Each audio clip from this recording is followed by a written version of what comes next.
이곳 수쿠 계곡의 밤이 깊어지고 자정이 지나자 다른 산 너머로 천천히 모습을 감췄다.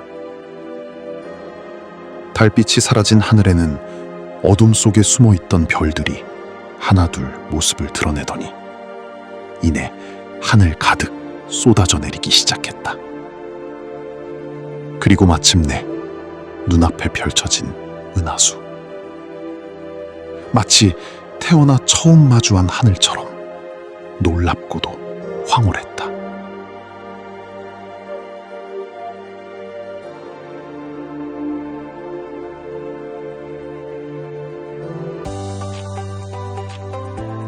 황홀했던 은하수의 여운이 채 가시기도 전에 쉼없이 흐르는 계곡의 물소리가 우리를 아침으로 깨웠다. 일행들은 저마다의 방식으로 하루를 시작한다. 누군가는 물길을 따라 천천히 산책하고, 누군가는 텐트 안에서 멍하니 계곡 풍경을 바라본다. 텐트를 정리하는 사람, 대영형은 한강 작가의 검은 사슴을 필사하며 오늘을 맞는다. 익살스러운 노래를 흥얼거리며 아침을 맞는 모습까지, 수쿠 계곡의 아침은 우리들의 모습만큼이나 다채롭게 시작됐다. 잠시 후 우리는 둘러앉아 따뜻한 커피 한 잔을 나누며 어젯밤 하늘을 수놓았던 별 이야기를 꺼냈다. 그리고 따스하게 내려앉은 아침 햇살을 맞으며 새로운 하루를 반겼다. 그리고 광섭님은 이번 여행이 끝날 때까지 수염을 자르지 않겠다고 선언했다. 아무래도 이번 여행에서 제대로 된 야생의 남자를 꿈꾸는 모양이다. 한편 원우평은 이름조차 모르는 강아지 한 마리와 어느새 친구가 되어 아침부터 즐거운 시간을 보낸다. 그리고 대영형은 한강 작가의 검은 사슴을 따라가며 이번 여행에서 비로소 자신의 자아를 찾아갈 모양이다. 한참을 여유롭게 머문 뒤 우리는 떠날 채비를 하고 아침 식탁에 둘러앉았다. 오늘의 아침은 계란 프라이와 과일 샐러드, 잼을 곁들인 빵, 그리고 따뜻한 차 한 잔. 소박한 아침이었지만 수쿠 계곡에서 맞는 아침이라 그 어느 때보다 맛있고 특별했다. 아침을 먹고 나오니 대영형이 계곡의 돌을 하나둘 모아 쌓고 있었다. 이곳을 다녀간 기념이자 우리의 안전을 기원하는 작은 돌탑이다. 이곳 키르기스스탄의 계곡에 유난히 매끈한 자갈이 많은 것도 이유가 있다. 높은 산의 빙하가 녹아내린 물이 돌을 계곡으로 실어 나르고 오랜 세월 물살과 마찰에 깎이면서 모난 돌들이 둥글고 매끈한 자갈로 변한 것이다. 그렇게 빙하와 물, 그리고 시간이 빚어낸 돌 위에 대영형은 우리의 여행을 기념하는 작은 흔적 하나를 남겼다. 오늘도 안전한 여정을 위해 출발 전 간단한 몸풀기 체조부터 시작한다. 발을 쭉쭉 뻗고 허리도 돌리고 굳어있던 몸을 하나하나 풀어준다. 말을 타는 것보다 체조가 더 힘들어 보이는 사람도 있지만 모두의 표정만큼은 진지하다. 가볍게 몸을 풀고 어제 말들이 머물렀던 야영지로 향한다. 시원한 실개천이 흐르고 나무 그늘까지 드리워진 이곳은 말들에게 더없이 편안한 휴식처였다. 우리는 말들에게 반갑게 인사를 건네고 오늘의 긴 여정을 함께하기 위해 한 사람씩 안장에 올랐다. 이제 준비는 끝났다. 다시 고삐를 잡고 키르기스스탄의 광활한 길 위로 힘차게 출발한다.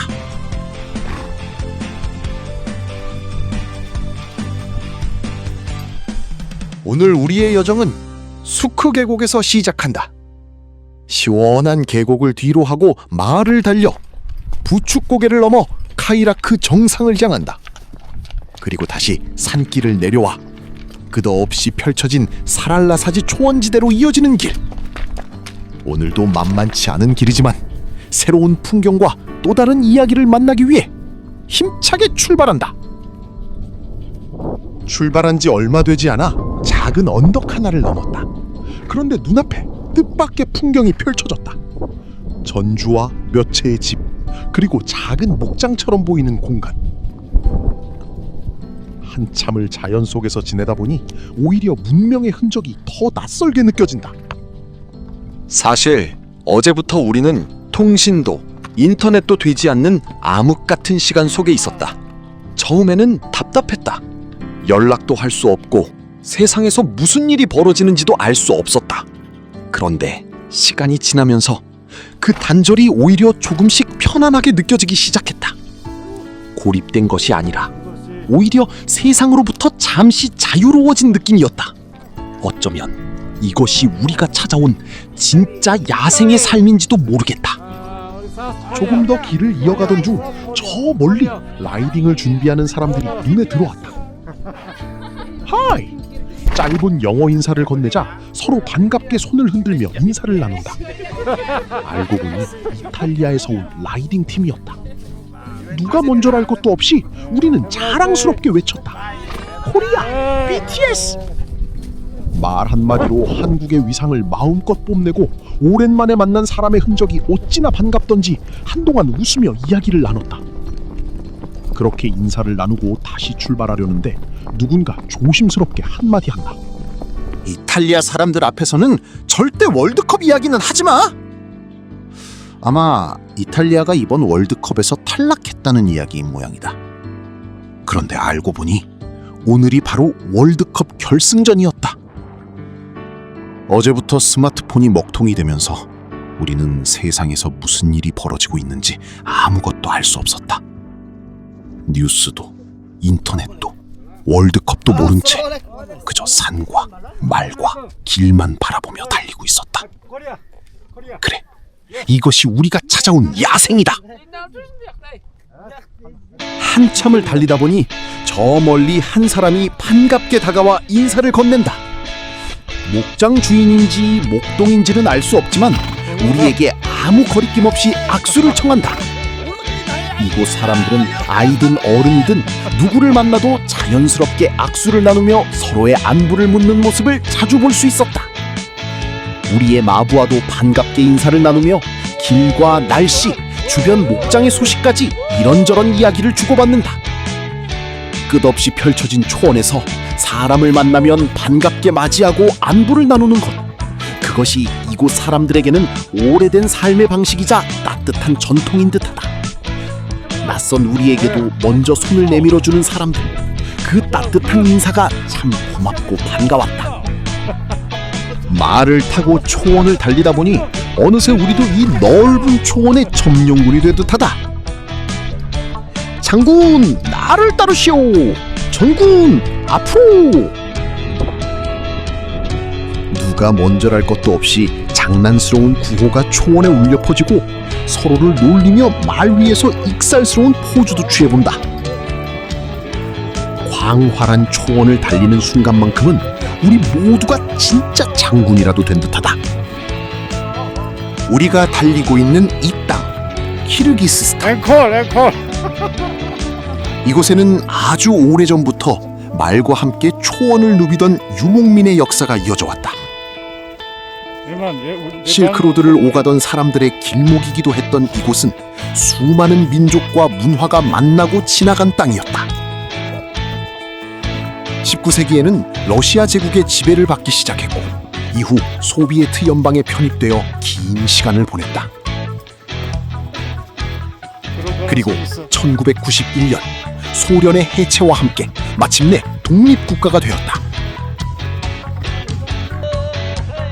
대한민국과는 독립 이듬해 인 1992년 1월 31일 정식으로 외교관계를 맺었다. 이후 정치와 경제, 융화 등 다양한 분야에서 30년 넘게 교류를 이어오고 있다. 특히 이곳에는 약 2만 명에 가까운 고려인 동포들이 살아가며 한국과 키르기스스탄을 잇는 또 하나의 은연이 되고 있다. 수천 년의 유목문화와 현대의 역사가 공존하는 땅. 우리가 지금 말을 타고 달리는 이 초원에도 그 긴 역사의 흔적이 고스란히 남아있다.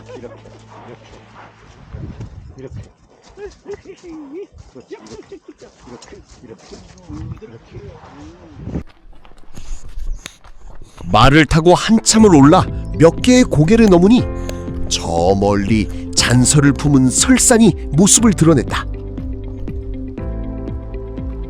아래로는 까마득한 초원과 고갯길, 그리고 위로는 한여름에도 눈이 남아있는 설산. 이 한여름의 설산을 마주하고 저 산을 넘어간다고 생각하니 신기하게도 다시 힘이 솟는다.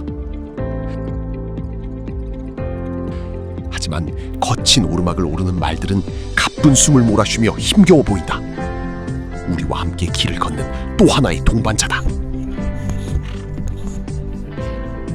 고갯길을 따라 오르다 보면 작은 계곡이 흐르는 곳마다 어김없이 자일루가 나타난다.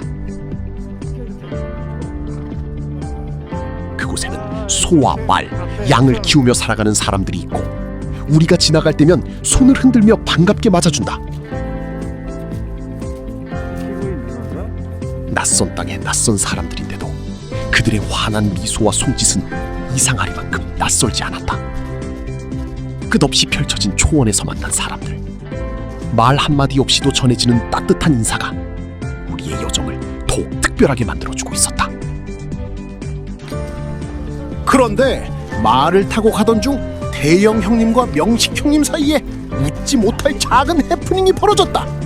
이번 여행을 위해 특별히 제작해온 여보야 사랑해 플랜카드 때문이었다. 이거 내가 처음 생각한 거야. 무슨 소리야? 5대0 주장은 거짓말이지. 말 위에서 서로 자신의 아이디어라며 한치의 양보도 없이 자랑을 늘어놓는다. 진지하게 따지는 것 같지만 결국 두 사람 모두 웃음이 터지고 만다. 광활한 초원 한가운데서 벌어진 여보야 사랑해 원작자 논쟁. 누가 진짜 아이디어의 주인인지는 모르겠지만 덕분에 우리의 라이딩에는 또 하나의 유쾌한 추억이 생겼다. 이런저런 이야기를 나누며 라이딩을 이어가던 중 문득 이상한 생각이 들었다. 오늘 아침까지 우리를 졸졸 따라오던 강아지가 보이지 않는 것이다. 출발할 때만 해도 어김없이 우리 뒤를 따라오던 녀석이 어느 순간 흔적도 없이 사라져버렸다. 원읍 형님, 우리 강아지 어디 갔어요? 그러자 원읍 형님이 말한다. 아까 만났던 이탈리아 팀에 합류한 것 같아. 아무리 불러도 오지를 않네. 그러면서 아쉬운 듯 웃으며 한마디 덧붙인다. 아무래도 우리가 먹을 게 적었나 봐. 저쪽이 더 잘 먹여줄 것 같으니까 우리를 버린 거지 뭐. 농담처럼 웃었지만 마음 한구석은 서운했다. 하루 동안 우리 곁을 졸졸 따라다니며 함께 길을 걷고 밤에는 우리 텐트 앞을 지켜주던 녀석. 깊은 밤 모두가 잠든 시간에 은하수를 촬영하러 밖으로 나갔을 때도 낯선 어둠이 무서웠던 우리 곁을 묵묵히 지켜주던 고마운 벗이었다. 우리는 아쉬운 마음을 뒤로 한 채 다시 말을 재촉하며 길을 이어갔다. 그런데 얼마 지나지 않아 저 멀리서 바라보기만 했던 설산이 어느새 우리 눈앞에 다가와 있었다. 그리고 믿기 힘든 풍경이 펼쳐졌다. 말발굽 아래 바로 우리의 발밑에 녹지 않은 잔설이 남아있는 것이다. 7월 한여름이다. 제주에서는 한창 뜨거운 햇살을 피해 다닐 때인데 우리는 지금 눈이 남아있는 산길을 오르고 있다. 고도가 높아질수록 공기는 차가워지고 주변의 풍경은 점점 더 거칠고 웅장해진다. 해발 약 3,400m. 이곳은 워낙 높은 산들이 겹겹이 이어져 있어 정확한 산 이름 하나를 붙이기도 쉽지 않은 곳이다. 하지만 우리가 지나온 이리수 지역에서 한참을 올라온 이 트레킹 코스를 따라가다 보니 아마도 이곳이 부축고개, 페레발 쿠축이 아닐까 짐작해본다. 부축고개는 높은 산맥을 넘나드는 고산의 길목이다. 이곳에서 바라보는 풍경은 우리가 출발했던 이리수의 초원과는 전혀 다른 모습이다.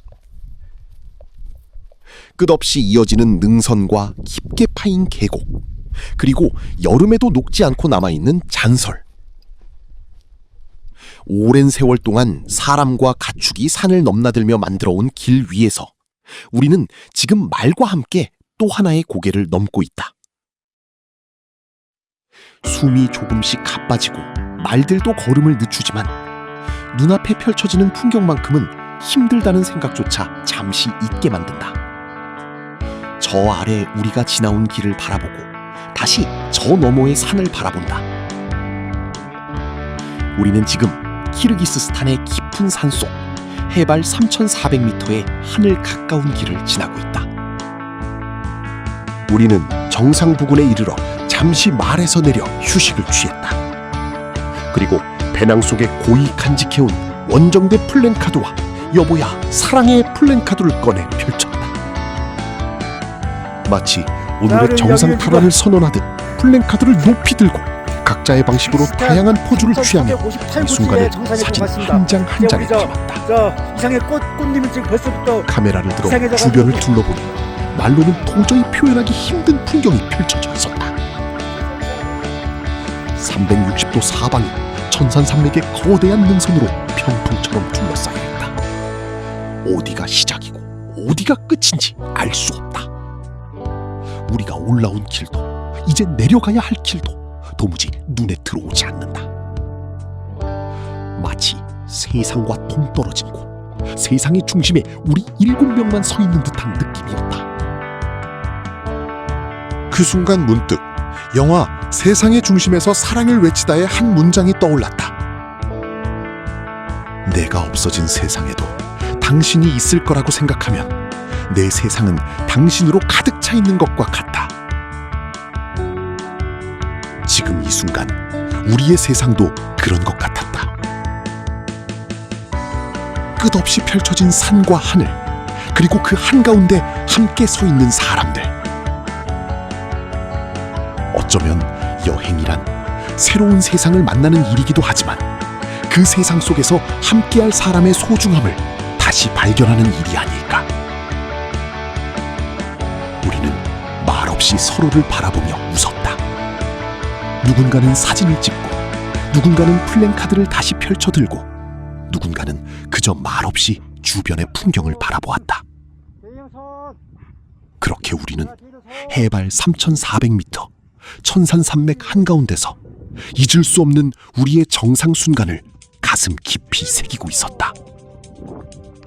정상에서의 벅찬 추억을 가슴에 간직한 채 우리는 다시 말에 올라 하산을 시작했다. 그런데 내려오는 길은 또 다른 세상을 보여주고 있었다. 정상을 오를 때까지 우리를 둘러싸고 있던 검은 화강암 지형과 달리 내려오는 길에는 황토빛이 짙게 베이는 바위들이 모습을 드러냈다. 오랜 세월 비와 바람에 깎이고 얼고 녹기를 반복하며 무너져 내린 바위 사이로 작은 협곡과 지류가 만들어져 있었다. 곳곳에서는 산에서 흘러내린 맑은 물이 작은 계곡을 이루며 힘차게 흘러내리고 있었다. 고도를 조금씩 낮추자 풍경도 다시 초원의 모습으로 바뀌기 시작했다. 길 양옆으로는 수많은 솥대가 한가롭게 풀을 뜯고 있었고, 그 사이사이 피어난 이름 모를 야생화들은 거친 산길을 달려온 우리의 눈을 즐겁게 해주었다. 그리고 오후 3시, 마침내 우리는 오늘의 야영지에 도착했다. 노란 텐트가 쳐진 곳, 작은 강물이 맑게 흐르는 초원 옆에 자리 잡은 야영지였다. 길고도 특별했던 하루의 라이딩이 아름다운 풍경 속에서 잠시 쉼표를 찍는 순간이었다. 말에서 내려 주변을 둘러보던 송 대장님이 문득 익숙한 듯한 표정을 짓는다. 여기 나 2016년에 왔던 곳 같은데? 그러더니 대영 형님을 바라보며 묻는다. 형님, 기억 안 나요? 하지만 대영 형님은 잠시 고개를 갸웃한다. 이야, 하나 했어. 말해보세요. 우리가 3,500m를 건너왔잖아요.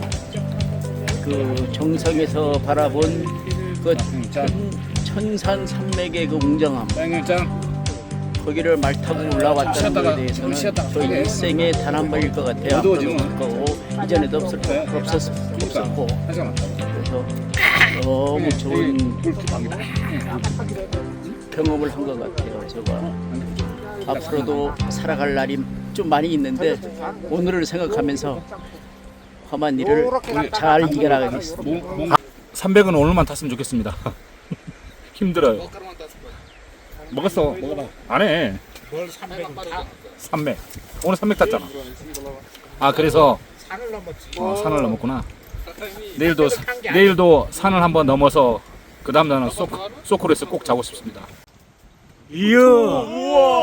우리가 자리 잡은 이곳은 보스토치니 수요크강 상류 지역이라고 한다. 천산의 높은 산줄기에서 녹아내린 눈과 빙설이 깊은 계곡을 따라 흘러내리며 만들어낸 맑고 차가운 물길. 우리는 그 계곡물 바로 곁 초원 한가운데 노란 텐트를 치고 오늘 밤을 보낼 야영지를 마련했다. 늦은 점심을 먹기 전 우리 사이에 갑자기 작은 대결이 펼쳐졌다. 바로 한국과 키르기스스탄의 턱걸이 시합. 상대는 가이드 페카. 탄탄한 체격의 페카에게 맞설 우리 팀의 유일한 선수는 놀랍게도 가장 나이가 많은 명식 형님이었다. 그래도 형님밖에 없습니다. 모두의 응원 속에 시작된 턱걸이 대결. 잠시 후 야영지는 웃음소리와 응원 소리로 가득 찼다. 네. 키스탄식 라면입니다. 그렇게 한바탕 즐거운 시간을 보내고 나서야 우리는 늦은 점심을 먹었다. 오늘의 메뉴는 현지식 라면. 우리에게 익숙한 냄비에 팔팔 끓이는 라면이 아니라 뜨거운 물을 부어 면을 불려 먹는 방식이었다. 왜? 조금은 낯설었지만 고산에서 먹는 라면은 역시 맛있었다. 배를 채우고 나니 오후의 시간이 느긋하게 우리 곁으로 다가왔다. 누군가는 강가에 앉아 물소리를 듣고 누군가는 초원을 바라보며 잠시 생각에 잠기고 즐거운 시간이 갔네. 또 누군가는 카메라를 들고 주변의 풍경을 담았다. 무엇을 하지 않아도 좋았다. 맑은 강물과 끝없이 이어지는 초원, 그리고 병풍처럼 둘러선 천산의 산줄기. 우리는 각자의 자리에서 그저 바라보는 것만으로도 충분히 행복한 키르기스스탄의 오후를 맞이하고 있었다.